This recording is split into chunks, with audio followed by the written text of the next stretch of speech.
Assalamualaikum warahmatullahi wabarakatuh. Salam sejahtera untuk kita semua.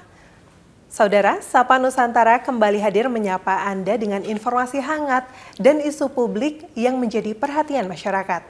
Menjelang perayaan Natal dan Tahun Baru, biasanya banyak kegiatan yang dilakukan oleh masyarakat seperti kegiatan beribadah, liburan, hingga mobilitas lalu lintas yang terjadi di berbagai wilayah seperti itu. Nah, kondisi ini tentunya memerlukan pengamanan yang matang agar Natal dan Tahun Baru di 2026 ini berjalan dengan aman, nyaman, dan kondusif. Dan untuk membahas mengenai pengamanan Natal dan Tahun Baru ini, di samping saya sudah ada Irjen Pol Dr. Rudi Setiawan, SIK SHMH, Kapolda Jawa Barat yang akan membahas mengenai pengamanan nanti Natal dan Tahun Baru ya Pak ya? Iya. Halo Pak, selamat pagi Pak. Selamat pagi Mbak Mita. Bagaimana nih kabarnya Pak? Salam sehat, Alhamdulillah.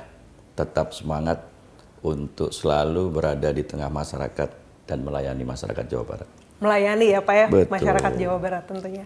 Nah Pak, kita kan akan membahas mengenai pengamanan untuk Natal dan Tahun Baru. Nah, untuk pertanyaan pertama nih yang bikin saya penasaran, bagaimana sih fokus dari Polda Jawa Barat untuk nanti di Natal 2025 dan Tahun Baru 2026 Pak? Iya, terima kasih Mbak Mita. Mungkin pada kesempatan ini saya selaku Kapolda Jawa Barat ya ingin berbagi informasi tentang apa-apa yang telah kita siapkan dan tentang apa yang kita akan lakukan pada momen sosial dan momen spiritual akhir tahun 2025 ini. Kita akan menyelenggarakan operasi Natal dan Tahun Baru Lodaya 2025. Mungkin ada sedikit koreksi sedikit di sini. Kita saat ini sudah atau sedang bertransformasi dari konsep pengamanan, kita lebih mengedepankan pelayanan. Tetapi dalam pelayanan tersebut juga tidak mengesampingkan langkah-langkah atau strategi-strategi pengamanan. Ini sesuatu yang sangat baik, di mana momentum sosial dan momentum spiritual di masyarakat kita merayakan Hari Natal dan pergantian Tahun Baru, kami Kepolisian Jawa Barat itu hadir. Hadir di tengah-tengah mereka, menemani dan melayani. Jadi tidak cuma hadir, kami pengen sebagai temannya mereka. Apa sih yang dibutuhkan, apa sih yang diinginkan, dan kami akan melayani apa yang mereka butuhkan itu. Seperti itu Mbak Mita. Baik Pak Rudi, jadi bukan sekedar pengamanan ya Pak, ya, tapi betul. hadir untuk melayani masyarakat. Betul, betul, Pak. Betul.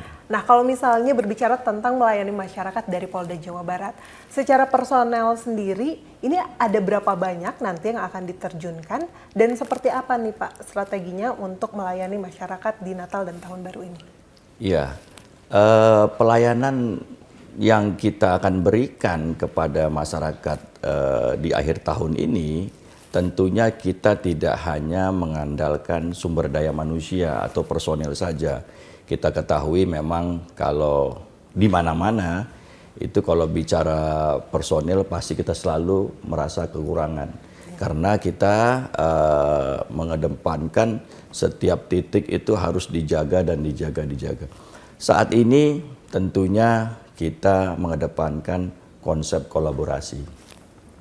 Saya beranggapan sebagai Kapolda Jawa Barat bahwa tidak bisa hadir dan mensukseskan pelayanan kepada masyarakat tanpa dibantu oleh teman-teman yang lain.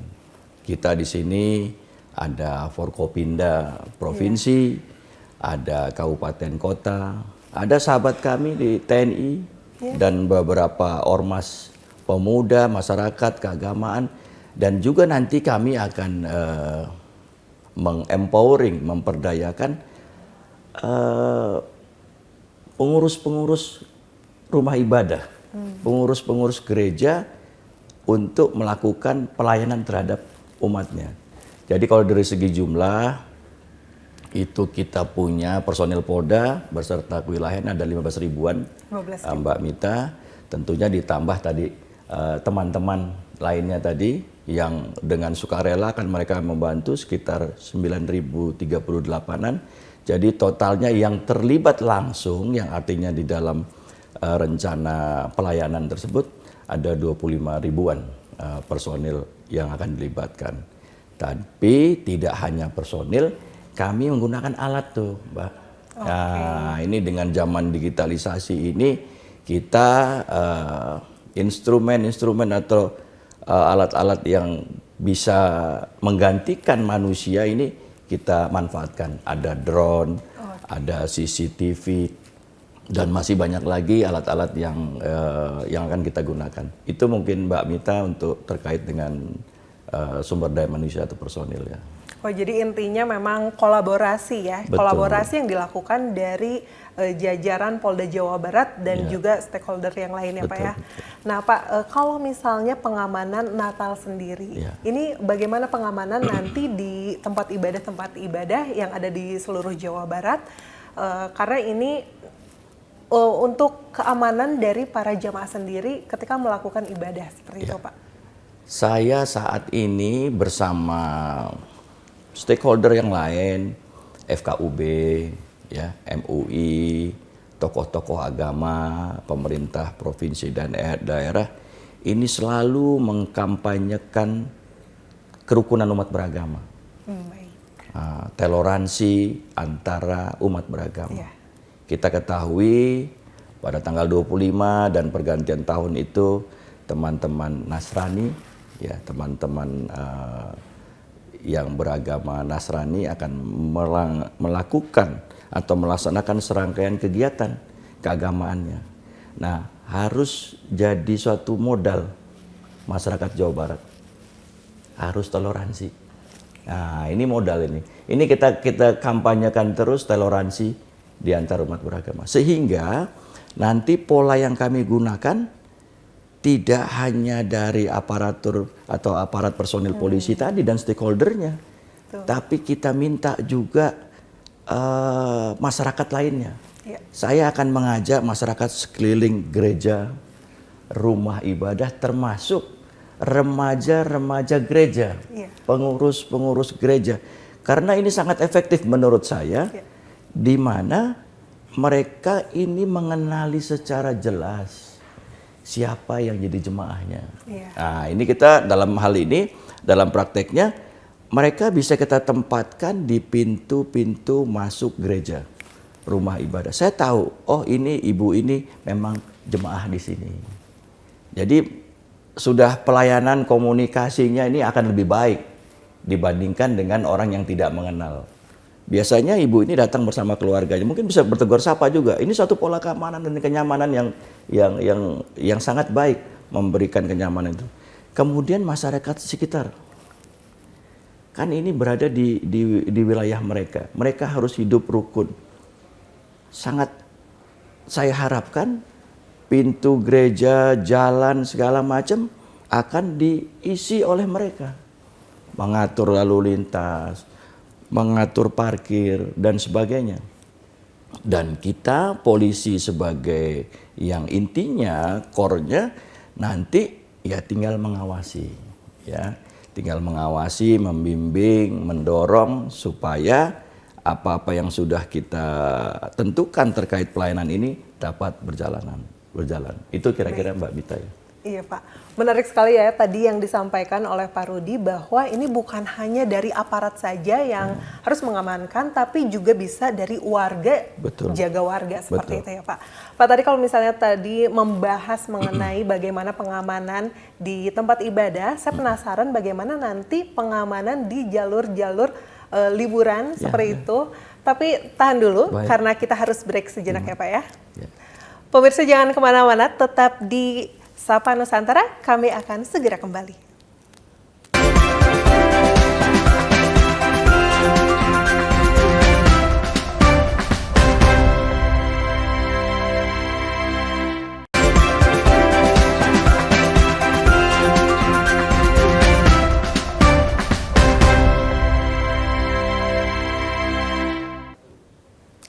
Pemirsa, terima kasih Anda masih setia bersama kami di Sapa Nusantara dan kita akan lanjut berbincang dengan Pak Rudi. Ya. Pak Rudi, menyambung pertanyaan di segmen sebelumnya, bagaimana nih pengawasan di jalur-jalur lalu lintas yang biasanya padat, Pak? Biasanya kan ini di puncak, lalu ada di daerah keluar tol dan yang lainnya. Seperti apa nih Pak nanti untuk pengawasan lalu lintas? Mbak Mita, saya belakangan ini sudah hampir 3 minggu belakangan ini kami turun ke beberapa daerah. Kami ingin langsung melihat tempat-tempat yang potensi terjadinya. Tadi kalau Mbak lagi bertanyakan soal kemacetan, ya itu istilah kaminya adalah di trouble spot, ya. Ada beberapa tempat-tempat yang menjadi titik kemacetan. Kita tidak hanya kemarin melihat lokasinya, tapi kita juga mempelajari bagaimana kondisi sebelumnya. Nah ini sangat penting, ini modal gitu. Sehingga kita temukan strateginya yang terbaru apa. Kemarin pada tahun lalu periode yang sama itu untuk ruas tol Cipali maupun Purbalenyi ini kemacetan banyak disebabkan karena ada antrian di apa itu namanya tempat pemberian itu rest area. Oh iya, iya. Pak. Begitu banyaknya rest area, masyarakat banyak yang membutuhkan sehingga terjadinya antrian panjang. Nah, ini kita sempat menuai beberapa komplain, keluhan dari masyarakat pengguna jalan yang tidak ingin ke rest area. Bahkan sampai 2 lajur itu digunakan itu. Nah, ini saya kemarin kurang lebih seminggu yang lalu lah sudah membuat surat kepada teman-teman PHRI maupun pengelola rest area untuk kita berkoordinasi. Ini momen yang tepat mereka untuk mendulang apa itu keuntungan ya rezeki. Tetapi kami himbau di sana tolong perhatikan kenyamanan ya baik yang akan berkunjung ke tempat wisata atau rest area dan masyarakat yang lainnya. Jadi kita ada beri warning. Saya sebagai kepolisian nanti akan membuat masyarakat lebih nyaman. Nah, strateginya apa, Mbak Mita? Kalau untuk di rest area, kita akan melakukan buka tutup rest area. Ketika kita sudah lihat, wah sudah nggak ada lagi orang bisa untuk manuver kendaraan, ya ini mau nggak mau harus tutup. Tutup ya Pak? Iya. Dan di dalamnya juga kita menghimbau, ya untuk diberikan kenyamanan. Kalau sudah memang cukup, kebutuhannya terpenuhi, bisa dapat melanjutkan perjalanan. Kemudian yang lanjutnya lagi adalah kita sudah juga bekerja sama dengan pengelola jalan tol. Saya cukup senang kemarin saya telah mengunjungi Jasa Marga dan nanti ke depan akan beberapa pengelola jalan tol lainnya. Mereka sudah menyusun strategi untuk membuat outlet sehingga proses pengambilan kartu, pembayaran dan semuanya itu akan lebih memotong waktu dan lebih ringkas. Ini juga akan menjadi suatu andalan. Selanjutnya kita juga akan menerapkan beberapa strategi pengaturan arus lalu lintas. Ini tergantung kepadatan. Jadi Korlantas nanti akan mengendalikan untuk one way ya. Untuk dari Jakarta apabila diperlukan sampai ke Kali Kangkung ke Jawa Tengah. Tetapi kita juga mempunyai kewenangan untuk di ruas-ruas jalan tertentu, Polda Jabar akan melakukan kontraflow. Kontraflow sepenggal dan buka tutup, Mbak. Kawasan puncak itu sama. Kalau udah jumlahnya nanti sesuai dengan volume dan kapasitas jalan, itu kita tutup. Salah satu ruas, baru kita jalankan yang ruas berlawanan. Ini strategi-strategi yang akan kita terapkan untuk mengatasi kemacetan yang akan terjadi nanti, Pak. Gitu. Baik. Tadi kan kalau Bapak sudah menjelaskan bagaimana strategi kemacetan di kurang lebih di daerah-daerah yang akan berpotensi terjadi kemacetan ya Pak ya. Betul. Tapi ini bagaimana nih untuk langkah preventif dari Kepolisian Jawa Barat bahwa biasanya kalau di hari raya seperti itu dan keramaian nanti tahun baru banyak terjadi pencurian dan lain sebagainya. Bagaimana langkah preventif dari Polda Jabar agar hal tersebut bisa diminimalisir, Pak? Ya, Mbak Mita, kita kembali lagi pada konsep pelayanan tadi ya. Kita tentunya akan hadir ya di tengah-tengah keberadaan masyarakat itu.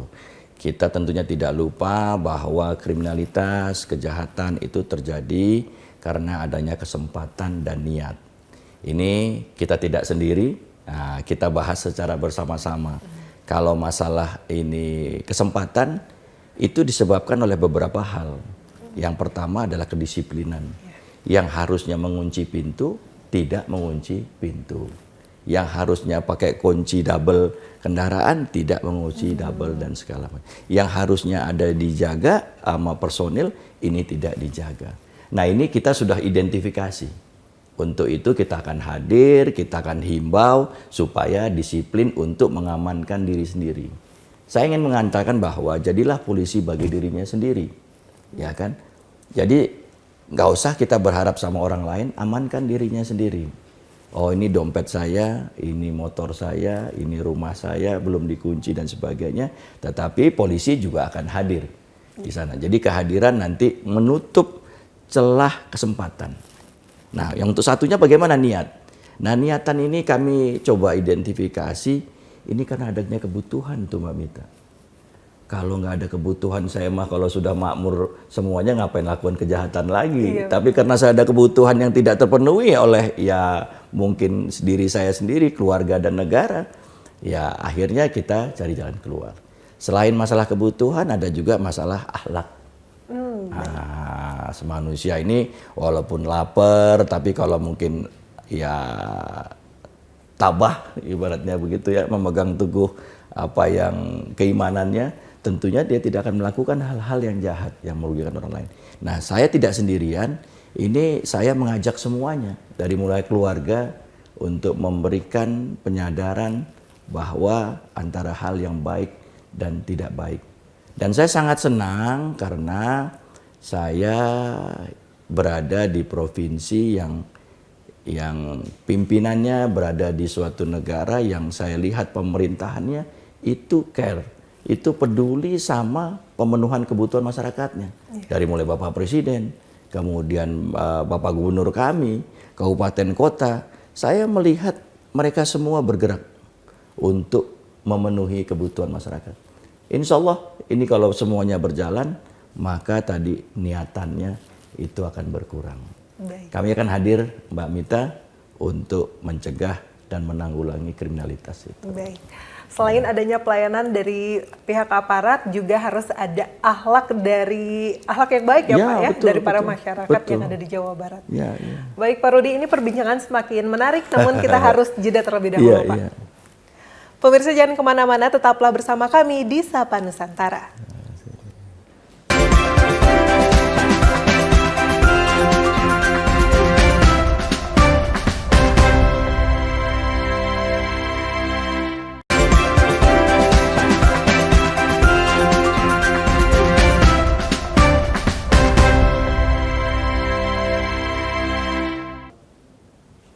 Pemirsa, terima kasih Anda masih setia bersama kami di Sapa Nusantara, dan kita akan lanjut berbincang dengan Pak Rudi mengenai pengamanan atau pelayanan untuk Natal dan Tahun Baru ini.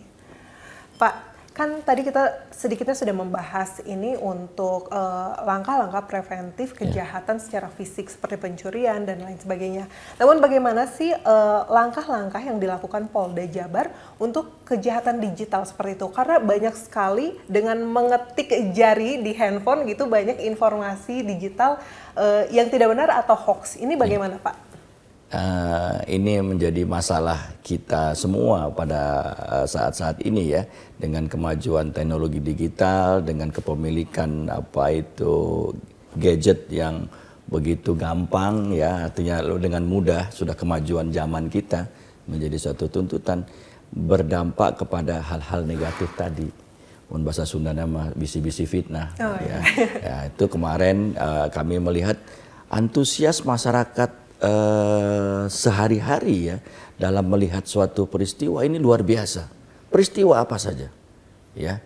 Nah, dan mereka bisa menilai, berpersepsi, dan serta dengan cepat mereka akan mempublish, ya, mentransfer dan kemana-mana itu semuanya.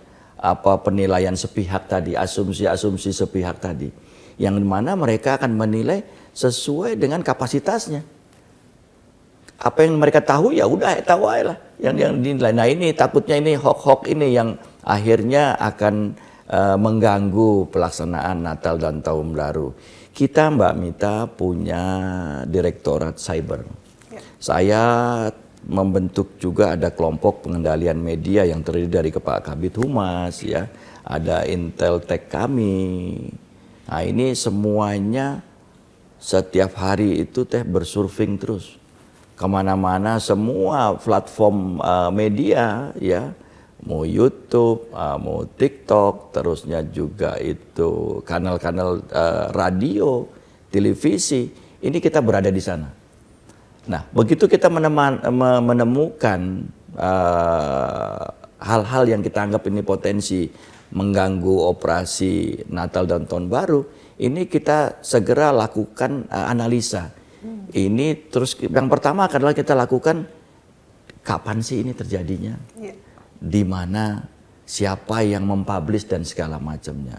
Setelah kita tahu itu, sehingga kita bisa menganalisa, oh ini mah hanya sendiri, tidak sebenarnya seperti ini, keadaan sesungguhnya seperti apa, konfirmasi.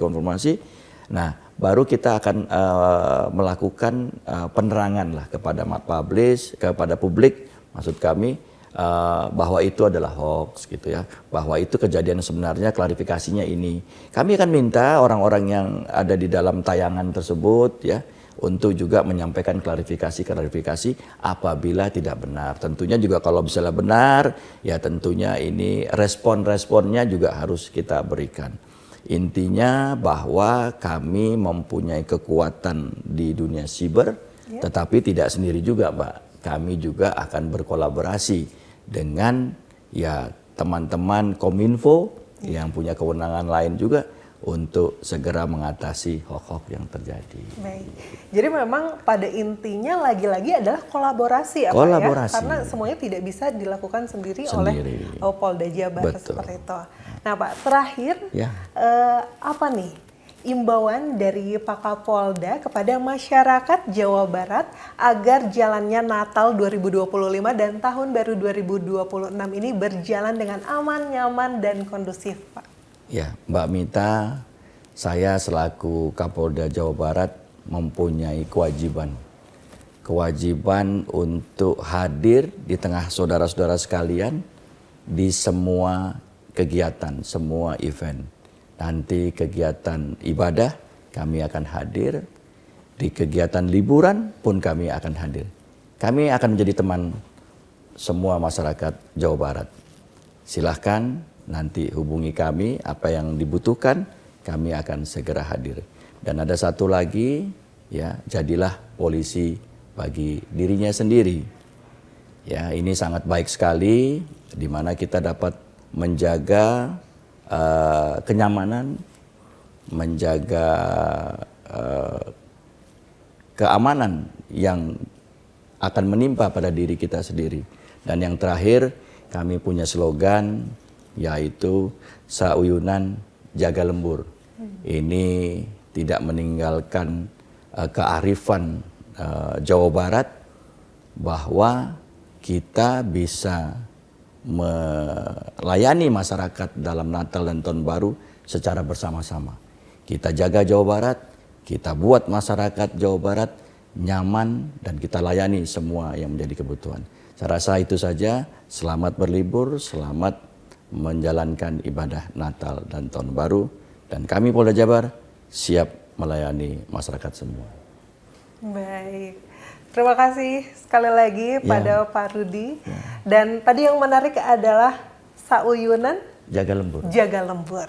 Jadi harus kita semua selain aparat, tapi kita semua juga harus saling jaga seperti itu. Baik Pak, terima kasih untuk obrolan kita di episode hari ini. Semoga Natal 2025 dan tahun baru 2026 ini berjalan dengan lancar. Amin, Pak, amin ya rabbal alamin. Baik, demikianlah perbincangan saya dengan Pak Rudi, Kapolda Jawa Barat. Sampai jumpa lagi di Sapa Nusantara selanjutnya.